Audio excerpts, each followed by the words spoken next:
I turned 80 last Saturday. My daughter-in-law, Ellen, insisted on hosting a surprise party, though she was never good at keeping surprises. I knew something was coming. The way she whispered with my son in the kitchen, how the phone calls stopped when I entered the room, the overly polite tone everyone had for the past week. Still, I played along. At my age, you learn to appreciate the effort, even when it comes wrapped in pretense. The party itself was charming. The house smelled like vanilla and champagne, and my grandchildren had hung a banner that said, "Happy 81st, Grandma Margaret," in uneven letters. Everyone smiled. The music was light, familiar, songs from the 70s, probably chosen because they thought it would make me feel young again. I smiled too. I laughed at the right moments, posed for photos, blew out the candles, and made the kind of wish old women make when they're surrounded by their family, that everyone would stay kind to each other when I'm gone. I remember thinking, as they cut the cake, that life had turned a full circle. My husband had been gone for 10 years now. My friends were scattered between nursing homes and silence, and my world had quietly shrunk to these walls, these people. I thought that maybe, after all the noise and the years, this polite, warm evening was peace. After the cake, the guests drifted into small clusters. Laughter, clinking glasses, the murmur of polite conversation. I went to the hallway to fetch my cardigan. The air conditioning was too cold for my joints. That was when I heard them. I didn't mean to listen. I truly didn't. But their voices came clear through the half-closed door near the kitchen. My son's and Ellen's. Their tone was low, quick, intimate in the way people speak when they think they are alone. Ellen said something about the house. My son, David, responded with a quiet, "She'll never know." There was a pause, the kind that holds a lifetime in it, and then laughter, soft and ugly. Ellen's voice again, "By the time she finds out, it'll be too late. We'll tell her it's just paperwork." For a moment, I thought I had misheard. My hand froze on the cardigan, and my pulse began to pound in my ears. I tried to reason with myself. Perhaps they were planning some surprise, something legal, something kind. But then David's voice came again, more serious now. "She won't sign anything if she realizes what it means. We'll have to do it carefully." The words sank into me like ice. I didn't hear the rest. I couldn't. I felt the walls tilt slightly, my knees weak under me. I stepped back, my breath shallow, gripping the fabric of my cardigan as if it could keep me upright. In that moment, the warmth of the evening shattered. Every smile, every hug, every toast from earlier replayed in my mind.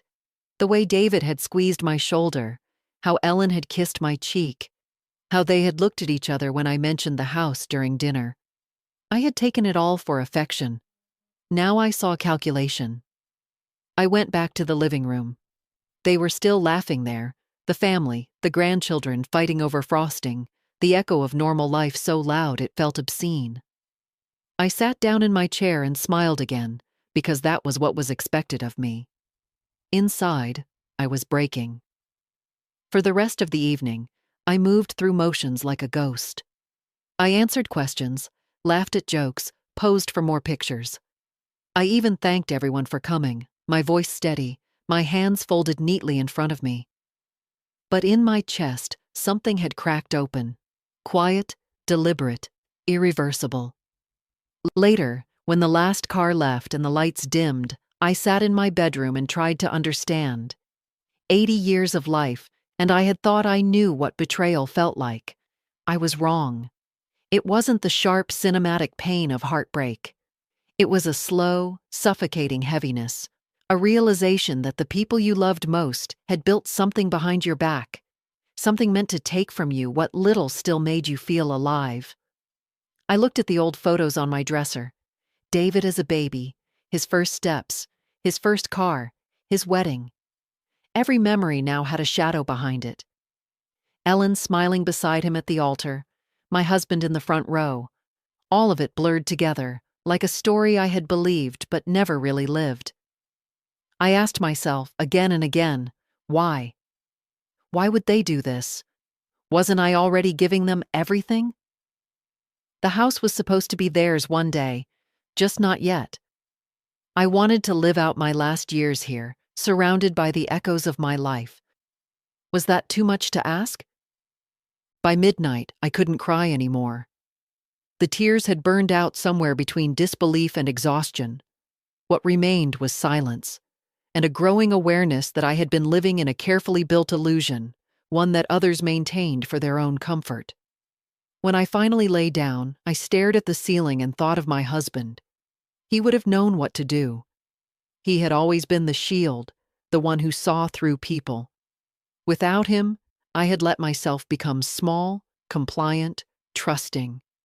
I hated that realization, hated it more than what I had heard. That night, I didn't sleep. I replayed every conversation, every hint I had ignored, the lawyer's letters, Ellen's sudden interest in helping with finances, David's insistence that I didn't need to handle paperwork anymore. The signs had been there. I just hadn't wanted to see them. As dawn crept in through the curtains, I understood one thing clearly. Whatever they were planning, I would find out. And when I did, I would not be the gentle, trusting mother they remembered. But that came later. At that moment, all I felt was the collapse of trust, of certainty, of self. 80 years old, and for the first time in my life, I understood what it meant to be truly alone. The morning after the party, the house was painfully quiet. The leftover cake sat untouched on the counter, the banner drooped, and the smell of flowers had already turned stale. I moved through the rooms as if they belonged to someone else. Every object, every framed photo, every gift-wrapped present felt contaminated by what I had heard. I didn't confront anyone. Not yet. I made coffee, sat by the window, and watched the sunlight crawl across the table. That's what people never tell you about betrayal, how still it feels at first. The mind stops thrashing. You start cataloging the damage with a strange calmness, like someone taking inventory after a fire. I began to count the losses, one by one. Not just the potential of the house, though that was what they were after, but something deeper. My belief that David loved me without agenda, my confidence in my own judgment, my sense of belonging. Each one felt like a limb being quietly detached from my body. At 9, the phone rang. It was David, cheerful, his voice still full of last night's glow. He said he wanted to stop by later to help organize the paperwork from the attorney's office. He sounded so normal, so unbothered, that for a second I doubted myself again. But then I remembered his words. She'll never know. That sentence had burned itself into my mind like a scar. When he arrived, I made tea and pretended nothing had changed. Ellen didn't come. She sent her apologies through him. I asked polite questions, nodded at his stories, and studied his face. How had I missed it before? That flicker of impatience when I hesitated to sign things. The way his eyes lingered on the deed whenever he came by. He brought out a manila folder. Just some routine forms, he said. He talked about property taxes, inheritance simplifications, words that sounded dull enough to disguise danger. I let him speak. I even thanked him for taking care of me. He didn't notice my hands trembling slightly as I turned each page without signing. When he left, I sat there staring at the folder. I could have called the lawyer, could have confronted him immediately, but something in me resisted the impulse. For the first time in years, I wanted to move carefully. If they thought of me as weak, I would let them. For now. That afternoon, I went upstairs and opened the small chest my husband had kept under the bed. Inside were old documents, our original deed, insurance papers, correspondence with our lawyer from decades ago.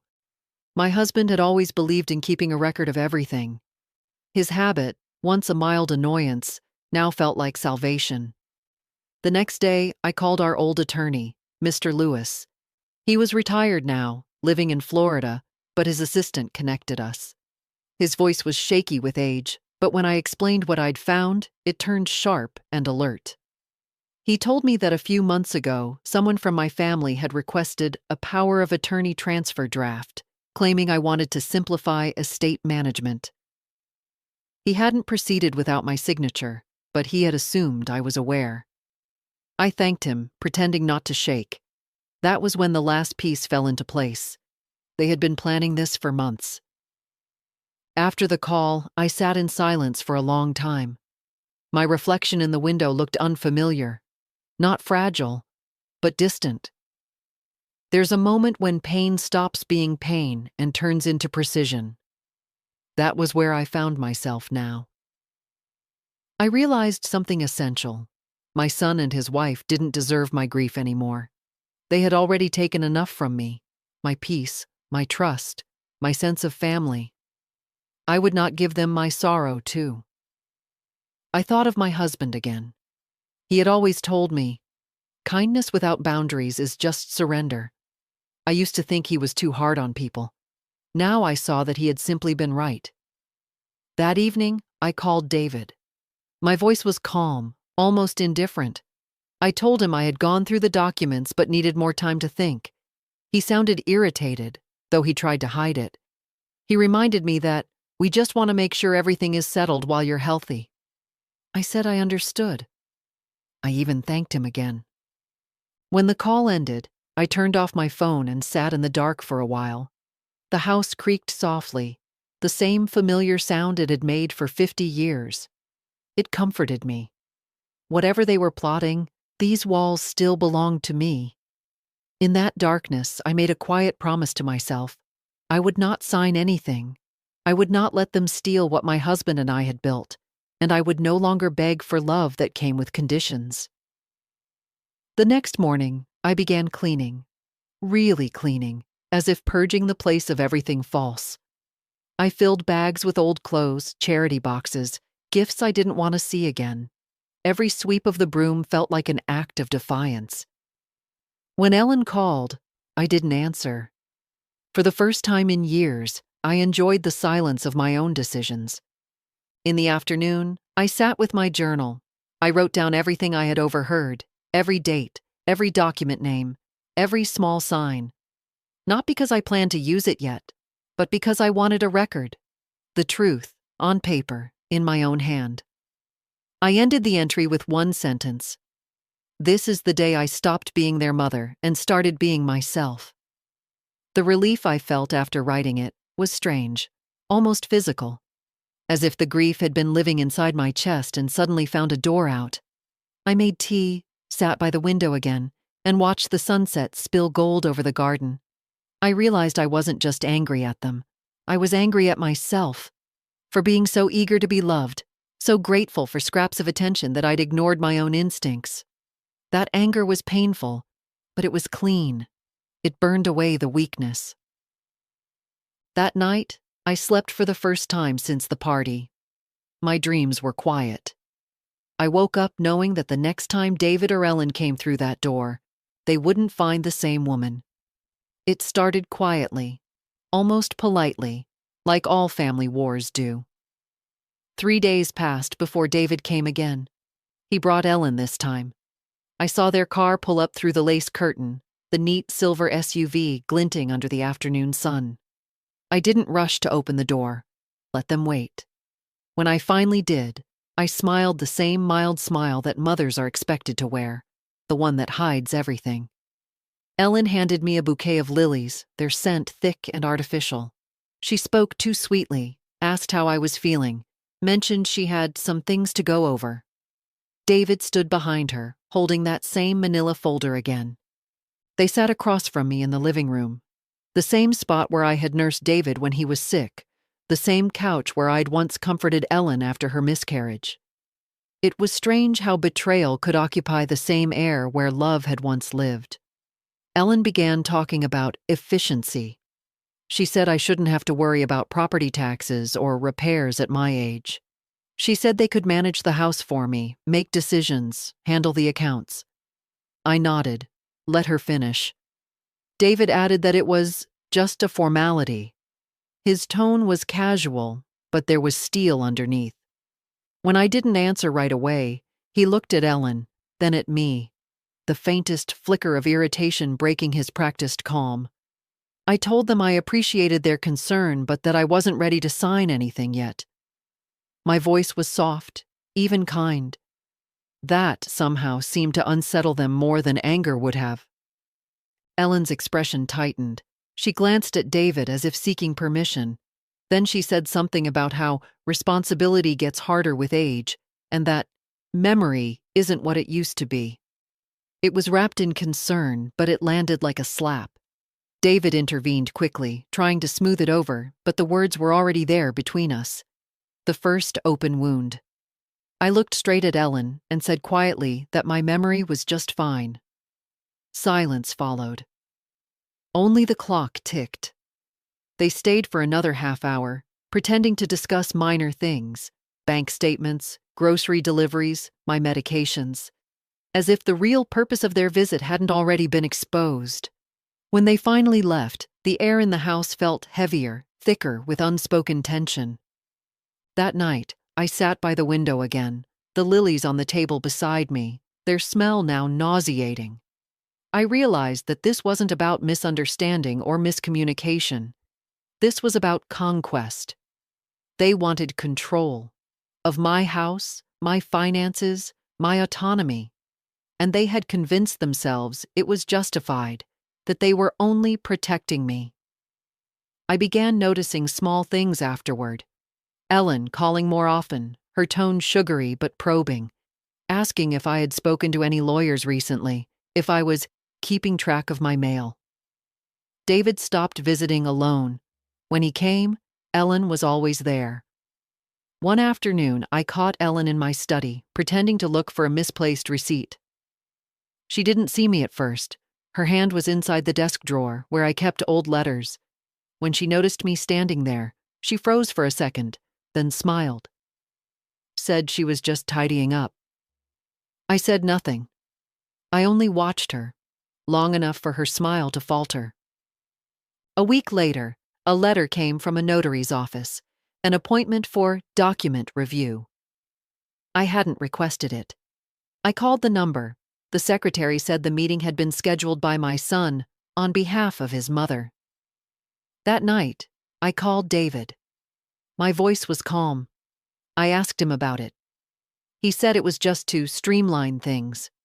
When I told him I wasn't interested, there was a pause, long, heavy, unspoken.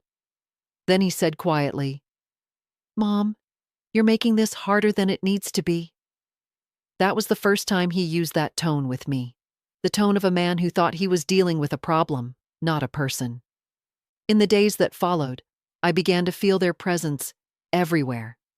Ellen would stop by unannounced, offering to cook, to help with bills, to keep me company. Each visit was another intrusion, another test. I started locking my study. I stopped leaving important papers in the open. But the worst was the guilt. They were careful to use it, to twist it into every conversation.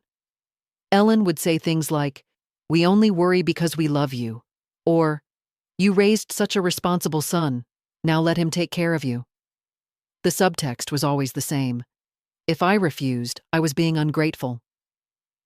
One evening, after a particularly tense visit, I sat at my kitchen table and wrote down every phrase, every manipulation. I wanted to see it all laid out. The pattern, the strategy. It wasn't madness. It was a campaign. And like any campaign, it relied on weakness, mine. But something inside me had already shifted. Each attempt to corner me only made me clearer, calmer. Their voices, their faces, the scent of their perfume, everything that used to fill my world with comfort, now only sharpened my resolve. When Ellen called again, asking if she could help with tomorrow's appointment, I told her no, firmly, without explanation. The silence that followed was almost satisfying. The next morning I found a message from her, a long one about how I was hurting David, how my suspicion was tearing the family apart. For a moment, it worked. I felt the old pull of guilt, the instinct to fix things, to apologize. But then I thought of her hand inside my desk drawer, and the guilt vanished. I deleted the message. That night, I wrote another entry in my journal. They are coming for the house. But it's not about the house anymore. It's about who I am. The next line came without hesitation. I will not lose myself again. The morning after deleting Ellen's message, I woke with a strange sense of focus, the kind that comes when fear has burned itself out, leaving only purpose. I sat at the kitchen table with a legal pad and began listing everything I knew: dates, conversations, the name of the notary, the documents David had shown me, even the tone in Ellen's voice that day in the hallway. I didn't know what I would do with it yet, but I knew I needed proof. By noon, I had decided to call a lawyer, not the one David used, not anyone local. Someone completely separate from our circle. I found the number of a small firm in the next town, a woman named Claire Donovan who specialized in elder law. Her receptionist's voice was brisk but kind. She offered me an appointment the next morning. I didn't tell David. That night, I prepared everything quietly: the papers from my husband's old chest, my notes, my identification. I slept well for the first time in weeks. There was something comforting about action, even the smallest kind. The next morning I dressed carefully, not for vanity, but for armor. A dark blue dress, pearl earrings, hair pinned neatly. When I arrived at Claire Donovan's office, she greeted me with a firm handshake and clear eyes. She couldn't have been more than 40, but she carried herself with quiet authority. She listened while I spoke. Really listened. I told her about the party, the conversation I'd overheard, the documents, the pressure, the notary appointment. She didn't interrupt. When I finished, she leaned forward slightly, her expression serious. She said what I had suspected. They were preparing to transfer power of attorney without my full awareness. She explained how subtle coercion could make such transfers legally binding, if not carefully challenged. Then she smiled. Not sympathetically, but confidently, and said we could stop it. For the first time, I felt air return to my lungs. She drew up a plan: revoke any pending authorizations, notify the county office that I was aware of potential fraud, and place a legal block on property transfer without direct confirmation from me in person. It sounded complicated, but Claire handled everything with efficiency. She even arranged to have a written statement notarized immediately. My statement. When I left her office, the October air felt cleaner, sharper. For the first time in months, the world outside didn't look like a trap. That evening, David called again. His voice was strained, too casual. He asked if I had received the notary's letter. I said yes. He asked if I'd gone. I said no. Then I told him, very gently, that I had my own lawyer now. The silence on the line stretched. Then came the inevitable, the disappointment in his voice, the accusation of mistrust, the quiet, wounded tone of a son pretending to be betrayed. He said Ellen was upset, that they were only trying to help. I told him I appreciated it, but I'd prefer to handle things myself. He ended the call abruptly. I sat in the quiet afterward, feeling neither guilt nor victory, just clarity. There was no turning back now. A few days later, I received a letter from Claire's office confirming that all transfers were frozen and that any further attempts would require my direct consent. She also suggested setting up a living trust, one that would ensure the house remained mine until my death, with inheritance distributed according to my explicit instructions. I agreed. When Ellen came by unannounced the next afternoon, I met her at the door. She wore her usual pleasant mask, holding a casserole dish. She said she'd come to check on me. I thanked her but didn't invite her in. The refusal hung in the air between us. Quiet, deliberate, absolute. Her smile wavered. She said I was acting distant lately. I told her calmly that I was simply tired and needed rest. She tried again, mentioning that David was worried about my decisions. I nodded, told her to give him my love, and closed the door gently. Behind that closed door, I leaned against the wall and exhaled. My heart was racing, but not from fear. from freedom. In the following days, I began taking back small parts of my life. I went through my finances, organized my papers, reconnected with my bank manager, changed the passwords to my online accounts. Each action felt like reclaiming a piece of myself. Claire called regularly to update me. She suggested I document everything, every contact, every visit, every attempt to influence me. I followed her advice diligently. David stopped calling for a few days. Then came the emails, polite at first, then frustrated. He said things like, "I don't understand why you're making this so complicated," and "You're pushing us away for no reason." I read them all, then archived them. It was strange how silence could become a weapon. In the stillness of the house, I began to remember who I used to be before everyone decided I needed managing. I had raised a family, built a home, survived the death of a husband. I wasn't helpless. I had simply forgotten the sound of my own authority. One evening, I sat at the piano, the one David had wanted to sell years ago because it took up too much space. I hadn't played it in ages. My fingers trembled on the keys, the notes uneven at first, then steadier. The sound filled the house, soft and cracked but alive. That night, I wrote again in my journal.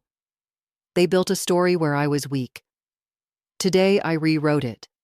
I didn't know what would come next, confrontation, perhaps, or retaliation from their side.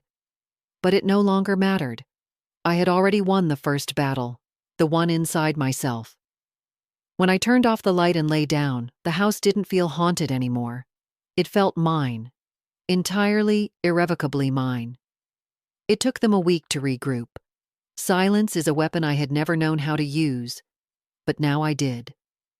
I let the phone ring, ignored messages, allowed their confusion to ferment. The quiet became my protection.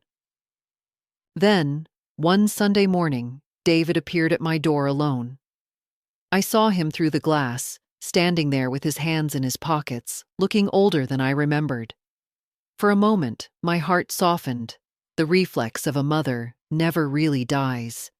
But then I remembered the folder, the whispers, and the way he had said, "She'll never know." I opened the door. He smiled, tired, cautious. He said he'd been worried, that Ellen was sorry for pushing too hard, that maybe everything had just been a misunderstanding.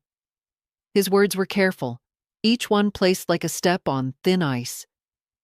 I invited him in. The kitchen smelled of coffee and lemon polish. Familiar, domestic. For a few minutes, we spoke of simple things. The grandchildren, the weather, his work. It almost felt normal. But underneath, the tension hummed like an electrical current neither of us could ignore. Eventually, he brought it up. Not directly. He wasn't foolish enough for that. But in a slow, circling way. He said he understood that I valued independence, that I didn't want to feel like a burden. He said Ellen's intentions had been good, that they had only wanted to protect me. I let him speak. I didn't interrupt. Then he looked at me, searching for softness. "Mom," he said quietly, "we're family. We're supposed to trust each other." I smiled faintly. "I do trust you," I said, "just not with everything." He didn't know how to answer that. For a second, he looked like the boy I had raised, uncertain, ashamed, trying to find the right thing to say. But it passed quickly. He straightened up, his tone turning faintly patronizing. "You've always been too suspicious. You overthink things." I didn't reply. Silence again did what words could not. When he left, he hugged me, a careful, staged embrace. His scent lingered after he was gone, sharp with cologne and anxiety. I stood by the door long after his car disappeared, my hand resting on the wood. Later that day, Ellen called. Her voice was bright, brittle.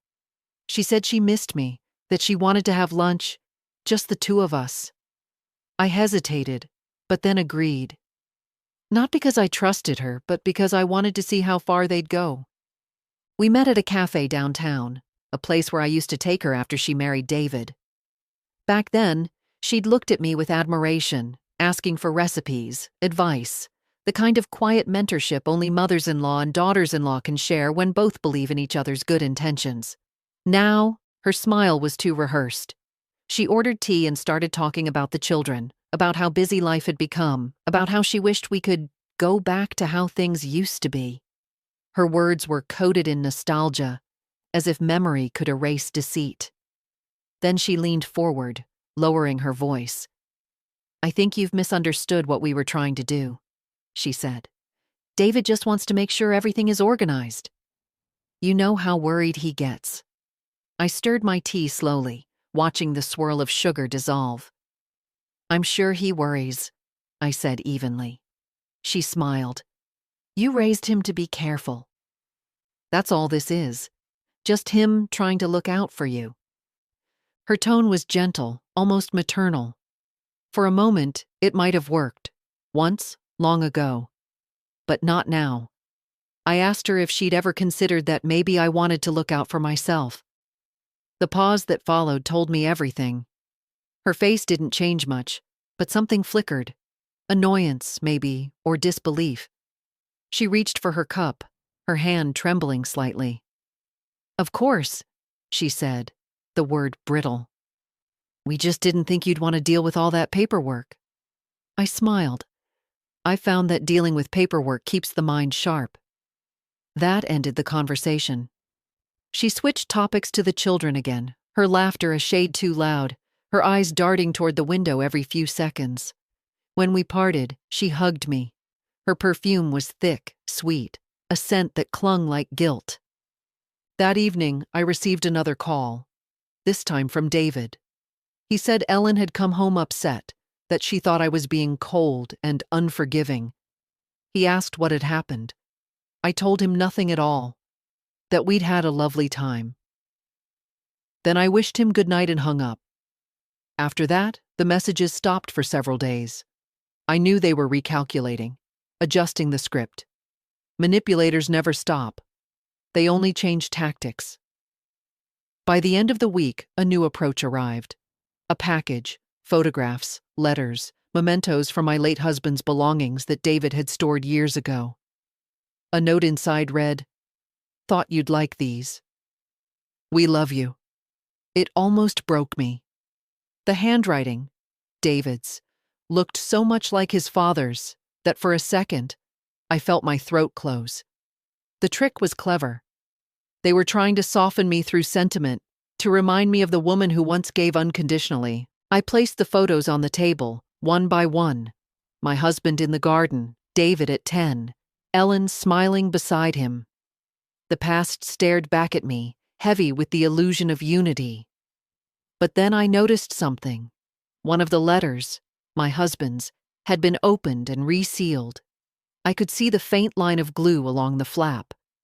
My hands began to shake, not from sadness, but from fury. Even his memory, they were willing to use. I put everything back in the box, sealed it again, and carried it upstairs. I placed it in the wardrobe beside my journal and locked the door. That night, I didn't cry. Instead, I wrote, "They think they can lure me with nostalgia. But love built on manipulation isn't love. It's control wrapped in kindness." I ended the entry with another line, one that came to me like a whisper from my husband's voice. "Forgiveness is not the same as surrender." The next morning, I made myself breakfast and opened the windows wide. The autumn air was crisp and alive, and for the first time in months, the house smelled like itself again. Not lilies, not guilt, not fear, just home. They would try again, I knew. But the more they reached for me, the more I understood how little they truly knew me. They thought of me as fragile glass. They never realized I was stone. It was Claire, my lawyer, who first mentioned the group. She said they met once a month at the library. Women, mostly older, who'd gone through family complications. The phrase sounded polite, almost harmless, but the way she said it made me curious. She told me I didn't have to talk, that I could just listen. For days, I wasn't sure. The idea of sitting in a circle of strangers, speaking my shame aloud, felt impossible. But loneliness has a way of making even silence heavy. On the following Thursday, I went. The library meeting room was small, lined with old paperbacks and the smell of dust. About 10 women sat in folding chairs, coffee cups balanced on their knees. Their faces were ordinary, lined, kind, cautious. Women who had lived. Women who had learned the hard way that love could wound as much as it heals.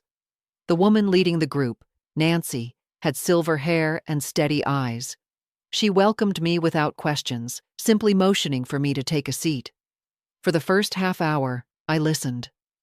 One woman spoke about her son convincing her to sell her house and then disappearing. Another told of her sister taking over her bank accounts for convenience. The stories were different in detail, but identical in rhythm. Trust, dependency, betrayal, silence. When they finished, Nancy looked at me gently. "Would you like to share something, Margaret?" For a moment, I couldn't speak. My throat felt raw. Then, slowly, I told them about the party, about the laughter, the candles, and the voices in the hallway that split my life into before and after. No one gasped. No one looked shocked. They just nodded. That slow, knowing nod of those who've stood in the same ruins. Nancy said something simple afterward. "They always start with love." I don't know why, but that sentence broke me open.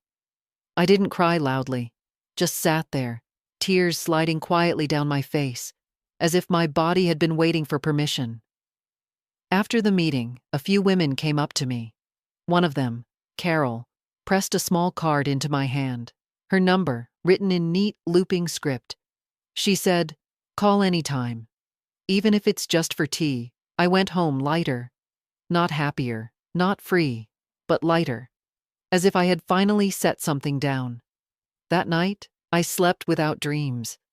In the days that followed, I found myself thinking about those women, their calm, their strength, the way they spoke about betrayal without bitterness. It wasn't resignation, it was mastery. They had faced what I was only beginning to understand, that survival wasn't just about keeping what was yours, but reclaiming who you were before fear took over. I began walking again in the mornings, something I hadn't done in years. The neighborhood was quiet, the air sharp with autumn. I greeted people, bought bread from the bakery at the corner, smiled at the young clerk who always tried to give me extra change. For the first time in months, I felt part of the world again. One afternoon, Carol called. She invited me to her house for lunch. It was modest but full of warmth. Old photos, handmade quilts, the smell of soup simmering on the stove. Over lunch, she told me about her own son, how he'd taken her savings under the promise of investing it. When she tried to ask questions, he'd called her ungrateful. She laughed when she told it, but I could hear the ache beneath the sound. Still, she spoke with peace, not the brittle calm of someone repressing pain, but the deep kind that comes from having faced it and survived. Before I left, she said, "They think they take our power when they take our trust.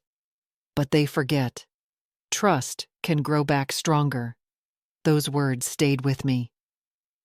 In the evenings, I began writing again, not just journal notes, but letters to myself. Letters of forgiveness, letters of clarity. I wrote to the younger version of me, the one who believed love was proof of goodness, the one who mistook silence for peace. I told her she had done her best, that she could rest now.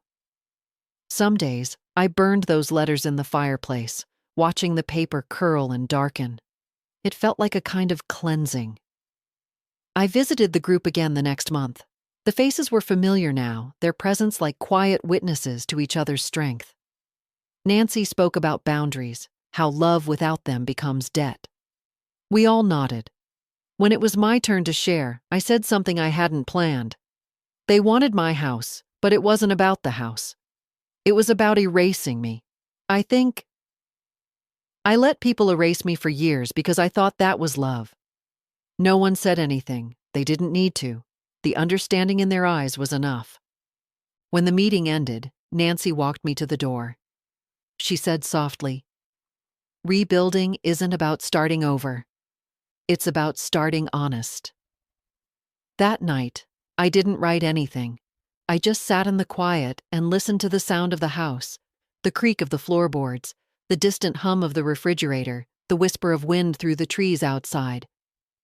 Every sound felt alive, grounding. For years, I'd lived surrounded by noise, conversation, advice, expectation. Now, in silence, I felt whole. I realized then that I wasn't waiting for an apology anymore. Not from David, not from Ellen. They could keep their guilt, their explanations, their endless justifications. I didn't need them. What I needed was myself. The woman who once built this life, who could build again if she had to. That night, I looked at my reflection in the mirror. My face was lined, my eyes tired, but there was something fierce in them, something that had been asleep for a long time. I whispered quietly, "You're back." And for the first time since that birthday party, I believed it. I used to think revenge was loud, that it looked like shouting, confrontation, or slammed doors. But real revenge, I learned, is silent. It's the quiet act of refusing to be controlled. By the time winter settled in, I had rebuilt my life into a fortress of calm. The legal work was complete. Claire had made sure of that. Every document that mattered now bore my signature alone: the house, the accounts, even the small insurance policy I'd forgotten about. All locked, all protected. It was time to stop hiding. I didn't announce my plan. I simply began. First, I visited the local historical preservation office. My home, built in 1928, qualified for listing as a protected property. Claire had mentioned it once, almost in passing. The designation would make it nearly impossible to sell or alter the property without direct approval. And it would outlive me. The process took weeks, but I filled out every form, provided every photo, every historical note my husband had once kept. When the confirmation came, an official letter stamped with the seal of the county, I framed it and hung it in the hallway. Next, I updated my will. Claire and I wrote it together, in clear, unmistakable terms. The estate would go not to David and Ellen, but to a scholarship foundation in my husband's name. My grandchildren would receive small personal gifts, things chosen with love, but the house and money would go towards something larger than any of us. Something honest. When the papers were signed and sealed, I felt an unexpected peace. I wasn't punishing my son. I was setting him free. Free from the illusion that everything I had was his by right. A week later, David came by again. I had known he would. Claire's office had already received inquiries from him. He walked into the living room with that restless energy I had once mistaken for confidence. Ellen stayed in the car. He didn't sit down right away. He stood by the window, looking out at the bare trees. Then he asked, carefully, if I'd been making any big decisions lately. I told him the truth. "Yes," I said. "I've updated my will." He froze. His eyes met mine, searching for weakness. "You could have talked to me first," he said. "I didn't need to," I replied. For a moment, I saw something raw flicker across his face, not anger exactly, but disbelief. The realization that his mother was no longer a piece on his board. He said something about betrayal, about family trust. I let him speak, his words spilling out faster, sharper, his voice trembling slightly. He accused me of letting strangers manipulate me, of being influenced by outsiders. I listened, calm as stone. When he finally stopped, I said quietly, "You did that all on your own, David." Long before anyone else was involved, he looked away first. When he left, the door clicked shut with a sound that felt final. Not cruel, just inevitable. Afterward, I called Carol and told her everything. She laughed softly and said, "That's not revenge, dear. That's reclaiming authorship." That night, I poured myself a glass of wine and sat in the living room, the framed letter from the preservation board glinting under the lamplight.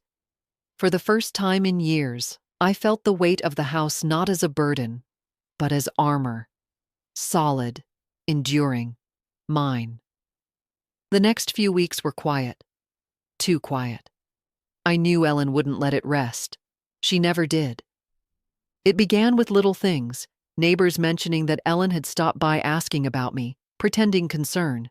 Then came the email from David, longer this time, full of moral language.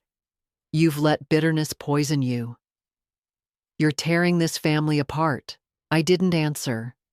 Then, one afternoon, I received a call from the bank. Someone had tried to access my account using an outdated authorization, one that had been revoked months earlier. The manager, who knew me personally, flagged it immediately. When I asked who it was, he hesitated, then said softly, "It came from your son's name." I thanked him and hung up. I didn't cry. I didn't even feel anger. What I felt was confirmation, proof of who they had chosen to become. That evening, I gathered everything, the emails, the call log, the documents, even the bank's report, and brought them to Claire. She read through them with calm professionalism, then looked up and said, "We can file a protective order if you'd like." I shook my head. "Not yet," I said. "Let them show the world who they really are first." She smiled slightly. "You're not afraid anymore, are you?" "No," I said. Fear was the leash they held. I cut it. When I got home, the sun was setting, a thin red line on the horizon. I stood on the porch and watched it disappear. The air was cold, but I didn't mind. For the first time in a long time, I wasn't reacting to anyone. I was acting. Over the next few days, I began to quietly rebuild the rest of my life. I reconnected with old friends, attended the next library meeting, even started volunteering twice a week at the senior center. The world felt larger again, brighter, not because it had changed, but because I had stopped shrinking inside it. Ellen called once more, her voice honeyed with false warmth. She said they'd heard some things, asked if I'd really gone so far as to rewrite the will. I didn't confirm or deny. I simply said, "I've done what's fair." Her breath caught, just for a second, before she ended the call. I knew they would fight it, of course, but I also knew they couldn't undo it. The documents were airtight, the witnesses impartial, the filings already public record. They had underestimated me for too long.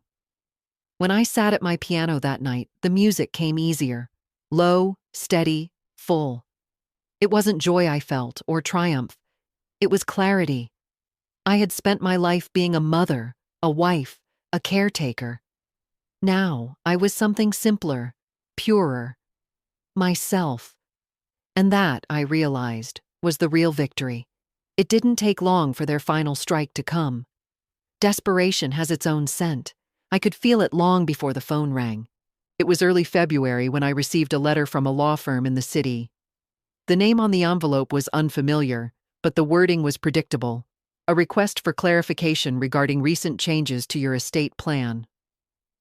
Attached was a polite note from David's attorney, requesting a meeting to ensure the family's intentions are aligned. I laughed, quietly, bitterly. It wasn't about alignment. It was about control. I called Claire immediately. She read the letter, sighed, and said she'd seen it 100 times. "They're going to challenge your competence," she warned. "That's usually the next step." I felt my stomach twist, not from fear, but from disgust. To think that my own son would rather paint me as senile than accept my choices. "Let them try," I said. The next week was a blur of calls, letters, and appointments. Claire was calm, precise. She prepared medical reports, mental competence assessments, even a notarized statement from my physician. We gathered witnesses who had seen me conduct business personally. Every piece of evidence was neat, factual, indisputable. When the day came for the meeting, I wore the same blue dress I had worn when I first visited Claire.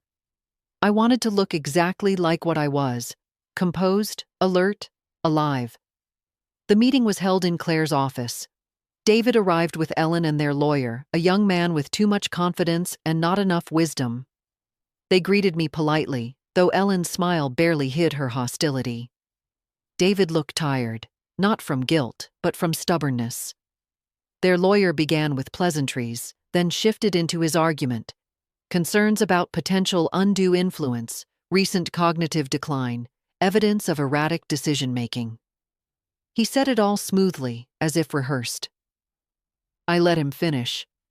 When he stopped, Claire opened her folder and began laying out our evidence, page after page, signature after signature. My doctor's report confirming full mental capacity, my notarized statements, bank logs proving I'd handled my own finances for years, letters from the preservation office and witnesses verifying I'd filed all paperwork personally. The lawyer began to flounder. David's jaw tightened. Ellen shifted in her chair, crossing and uncrossing her legs. Then Claire handed me the final document, the revised will, and asked me to read aloud the first clause. My voice was steady. Each word carried weight. I, Margaret Hayes, being of sound mind and full understanding, declare this document as my final and legal testament. When I finished, I looked up. The silence that followed was deep, heavy. David's lawyer cleared his throat, mumbled something about needing time to review. But there was nothing left to review. They had lost. David didn't speak right away. He just stared at me, the same way he had when he was a child caught in a lie. For a moment, I thought I saw regret in his eyes, but then it hardened into something else. Resentment, maybe. You didn't have to do all this, he said finally. I did, I answered, because you made me. Ellen tried to interject, something about misunderstanding, about love and protection. Claire stopped her with a look that could cut glass. The meeting ended shortly after. They left without shaking hands. When the door closed behind them, I felt my knees go weak. Claire smiled softly. You handled that better than most people half your age, she said. I exhaled slowly. I've had 80 years of practice pretending to be calm, I said. Outside, snow had started to fall, slow, clean flakes drifting past the window. I watched them for a long time. The world looked peaceful again. The next few weeks were quiet. Word traveled quickly, of course. Small towns thrive on whispers. I heard that David and Ellen had argued after the meeting. He'd accused her of pushing too hard. She'd accused him of failing to handle his mother. They moved to a smaller house soon after. The mortgage on their own home had become too heavy without my financial help. Ellen tried to open an online business that failed within months. David switched jobs twice that year. I didn't celebrate their downfall. I didn't need to. Life has its own balance, and truth doesn't need revenge to be seen.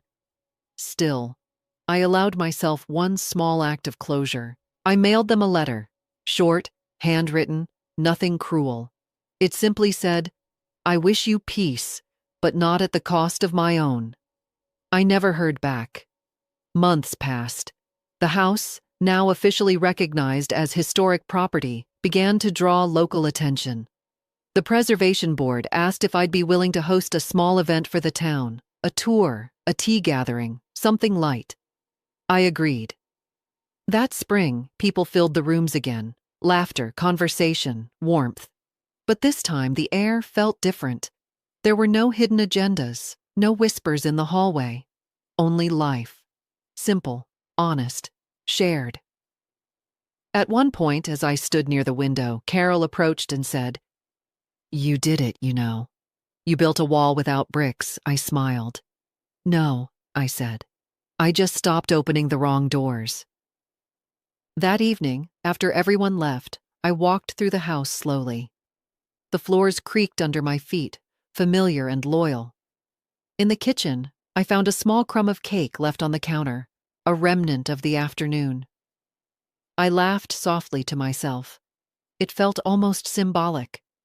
In the living room, the framed certificate from the preservation office caught the last light of the day. I touched the glass, remembering the woman I had been the night of my birthday party, the one who thought she'd lost everything. She hadn't lost anything.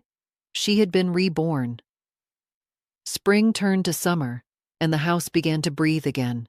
Every morning, I opened the windows wide, letting in the smell of cut grass and salt from the nearby coast. The air was alive, full of small sounds, a bird's call, a passing car, the creak of old floorboards settling into another day. It felt like the house itself had been holding its breath for years, and now finally it exhaled with me. I didn't hear from David or Ellen anymore. At first, I thought their silence would sting, but it didn't. It was like a fever breaking, a release, a return to clarity. I filled my days with small things: mornings in the garden, afternoons at the library meetings with Nancy and Carol, evenings reading by the window with the lamp on low, the same way my husband used to do.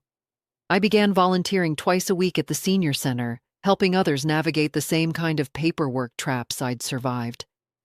The women there started calling me Mrs. Hayes the Lion. I laughed when I first heard it, but I understood what they meant. I had learned to roar without making a sound. Life settled into a rhythm that was neither lonely nor crowded, just right. My world was smaller, but it was honest. Then, one afternoon in August, Carol came by with a folded newspaper. She hesitated before handing it to me. "You'll want to see this," she said softly. It was a local article, small, tucked between classifieds and an ad for roofing. Local couple faces bankruptcy proceedings after failed business venture. Their names, David and Ellen Hayes, were printed neatly in the second paragraph. I stared at the words for a long time. According to the article, their boutique renovation business, Ellen's idea, apparently, had collapsed after a partner withdrew. They'd borrowed heavily, assuming they'd soon inherit my estate. The debt was substantial. The house they'd mortgaged had been repossessed. Carol waited for my reaction. I didn't smile. I didn't gloat. I simply folded the paper and set it aside. "It's strange," I said quietly, "how people destroy themselves trying to steal what wasn't theirs to begin with." She nodded. "Karma doesn't miss." That night, I lit a single candle on the piano, an old habit from years ago. I played softly, the same tune my husband used to hum when fixing things around the house. The melody was simple, circular, unfinished, like life itself. I thought about David, about the little boy who used to bring me wildflowers from the yard, his hands muddy, his smile bright. Somewhere along the way, he'd forgotten the difference between love and ownership. Maybe Ellen had pushed him, maybe he'd gone willingly. It didn't matter anymore. Forgiveness, I had learned, doesn't mean you open the door again. It just means you stop standing in the rain, waiting for them to knock.